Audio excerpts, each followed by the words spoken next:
दोस्तों, एक राजा बहुत ही विलासी प्रकृति का था। राज भोगते भोगते बूढ़ा हो गया था, फिर भी मोह कम न हुआ था। दिन रात शराब और सुंदरियों में डूबा रहता था। एक बार उसने शराब और सुंदरियों के साथ नृत्य गायन का कार्यक्रम आयोजित किया और सारे लोगों को बुलाया।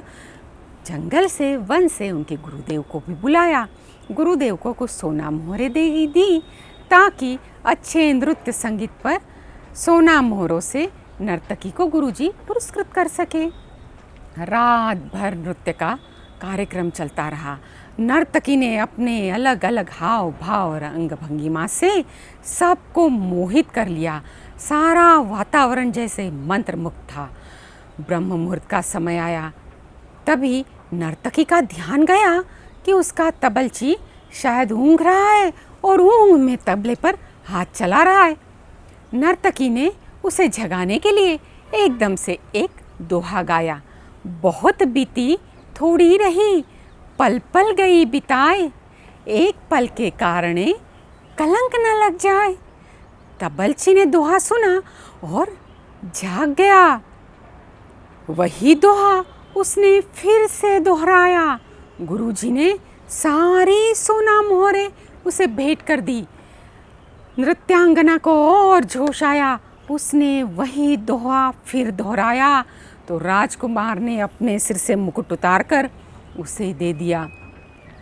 नृत्यांगना ने फिर वही दोहा दोहराया तो राजकुमारी ने अपना नौलखा हार निकाला और नृत्यांगना को भेंट कर दिया। नृत्यांगना फिर वही दोहा दोहराने जा रही थी, तभी राजा ने कहा, अब तुम बस करो, चुप करो। एक दोहे से वेश्या होकर तुमने इतनी धन दौलत लूट ली, अब ये दोहा नहीं बोलोगी। गुरुजी ने जब यह शब्द सुने तो उनके आँख में आंसू आ गए। गुरुजी ने कहा, राजा, इसे तो वेश्या मत कह, ये अब मेरी गुरु बन गई है। इसने इस दोहे द्वारा मुझे समझाया कि अरे, पूरी जिंदगी वन में साधना की, तप में लगे रहे और एक पल के लिए यहाँ आकर इस मोह में पड़कर अपना समय व्यर्थ गंवा रहे हो। गुरुजी ने अपना कमंडल उठाया और वन की ओर चले दिए। राजकुमार ने कहा, पिता महाराज, आज रात को मैं आपकी हत्या करवा कर आपसे राजगद्दी छीनने वाला था, लेकिन इस दोहे ने मुझे समझाया कि इतना समय तो चला गया, अब थोड़े के लिए अपने पिता की मौत का कलंक अपने सिर क्यों लेता है। अरे, राज तो तेरा ही है, तुझे ही मिलना है, शांति रखो। और इसीलिए मैंने इसे मुकुट दे दिया। राजकुमारी ने कहा, पिता महाराज, आज रात मैंने आपके महावत के साथ भाग जाने का फैसला किया था और आपको कलंक लगता कि राजकुमारी महावत के साथ भाग गई, क्योंकि आप मेरी शादी की ओर ध्यान ही नहीं दे रहे थे, अपने ही भोग विलास में मस्त थे। राजा यह सुनकर आश्चर्यचकित हो गया। राजा को आत्मग्लानि हुई। राजा ने कहा कि कल ही राजकुमार का राज्याभिषेक करवाते हैं।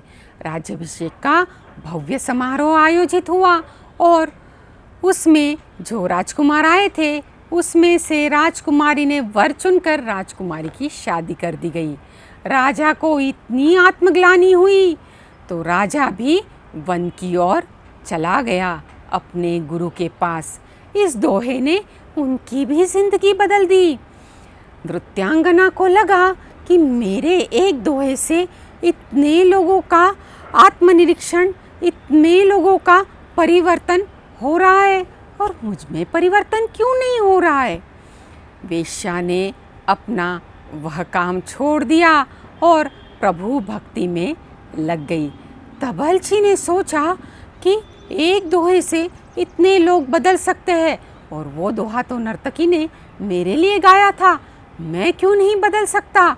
उसने वेश्याओं के यहाँ कार्यक्रम देने की बजाय मंदिर में कार्यक्रम देना शुरू कर दिया और भक्ति मार्ग में लग गया।